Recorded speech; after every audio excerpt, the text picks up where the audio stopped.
This circular chart rotates in a counterclockwise direction. The time units run across the direction of travel, and the process variable units run along the direction of travel. This circular chart records process variable values as a percentage of the maximum value, so a mark here indicates that at 7 p.m. the value of the process variable was 80% of its maximum value. A recorder chart can show what the value of a process variable was at any specific time. So an operator can look at a recorder chart and determine whether the values of the process variable show any patterns or trends over a period of time. By noting these trends, an operator can often catch developing problems in time for corrective action to be taken before a process upset occurs. Your responsibilities as an operator may include changing recorder charts. Depending on the type of recorder and your facility's procedures, the steps involved may vary. But in general, there are some basic rules to follow when you're changing the chart in any recorder. For instance, one of the first things to do is to make sure that the replacement chart is the correct type. Charts are usually identified by an ID number, so use a chart with the same ID number as the chart that you're replacing. If you're not sure which chart to use, check the recorder's identification plate or reference tag. It should indicate the correct chart to use for that recorder. Once you've got the correct replacement chart, the first step in changing many charts is to lift the pens off of the old chart. Circular charts are often held in place with a clamp in the middle of the chart. On this recorder, lifting the clamp also lifts the pens off of the old chart. Once the pens are clear, the old chart can be removed and the new chart can be inserted. If the recorder uses a strip chart, make sure that the holes on the edges of the chart paper fit onto the sprockets on the recorder. This ensures proper alignment and movement of the chart. Regardless of the type of chart used, it must also be carefully positioned to make sure that the time is set correctly. For example, this pointer indicates where the pens hit this circular chart, so the new chart paper must be rotated until the current time as marked on the chart is next to the pointer. Once the chart is in place, be sure to reset the clamp and the pens so that recording can begin. As you work, there are some basic checks that you can make to ensure that a recorder is operating properly.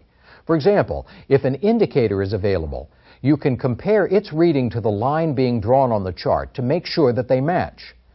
When you take readings, you can also compare the hour units on the chart with the present time to make sure that the recorder is keeping correct time. If the reading is inaccurate, the problem may lie with the recorder's power source. Check the power supply indicator light on an electronic recorder or the air supply pressure gauge on a pneumatic recorder to verify that the recorder is powered properly. If you find a problem, report it so that the recorder can be fixed or replaced if necessary. An indicator is an instrument that displays the present value of a process variable. For example, this indicator receives a signal from a transmitter and converts it to a visual indication of the level of water in a tank. This indicator can be referred to as a local indicator because it's located near the tank. But indicators are not always located near the process variable that is being monitored. Sometimes they're located some distance away, such as in a control room. These indicators are commonly referred to as remote indicators. Indicators can display the value of a process variable in different ways. Any indicator, like this pressure gauge that uses a pointer and a scale, can be referred to as an analog indicator. The scale on some analog indicators is marked off in units of the process variable being measured. For example, this pressure gauge scale is marked off in units of pounds per square inch. Other analog indicators, like these level indicators, have scales that are marked off in percentages of the process variable's maximum value. We'll refer to any indicator that displays only the number that represents the value of a process variable as a digital indicator. The numbers on digital indicators are typically either electronically lighted or on rotating wheels. In this topic, we identified different types of recorders and two types of charts that may be used in recorders. We also looked at how charts are replaced in different recorders.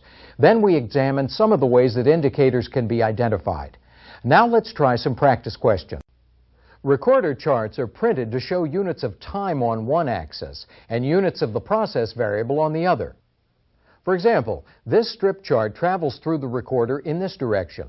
The time units on this chart run across the direction of travel, dividing the length of the chart into hours. The lines representing values of the process variable run along the length of the chart paper. These lines can represent specific units, such as pounds per square inch, or, as in this case, they can represent percentages of the maximum value of the process variable. As you work, there's some basic checks that you can make to ensure that a recorder is operating properly. For example, if an indicator is available, you can compare its reading to the line being drawn on the chart to make sure that they match. When you take readings, you can also compare the hour units on the chart with the present time to make sure that the recorder is keeping correct time. An indicator is an instrument that displays the present value of a process variable.